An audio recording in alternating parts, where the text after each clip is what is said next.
പകൽ പെൺകുട്ടിയെ തട്ടിക്കൊണ്ടുപോയി. ഇന്നലെ തിരുവനന്തപുരത്ത് PTP നഗറിൽ നടന്ന ഭീകര സംഭവം.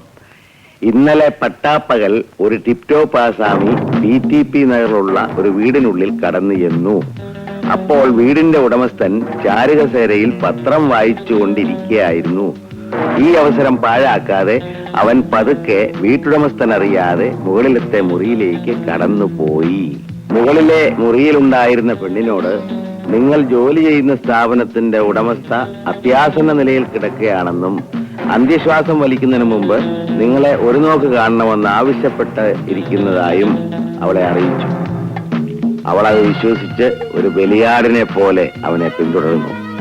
അപ്പോഴും ആ വീട്ടുടമസ്ഥൻ ഇതൊന്നും അറിയാതെ പത്രം വായിച്ചുകൊണ്ടിരിക്കുകയായിരുന്നു. അതെന്തൊരു വായനയാടാ നാറി!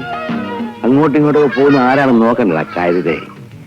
ഇവനെയൊക്കെ വായിക്കുന്ന പത്രം കൊണ്ട് ചെതയുണ്ടാക്കി അതിന്റെ പുറത്ത് വെച്ച് ദഹിപ്പിക്കണം.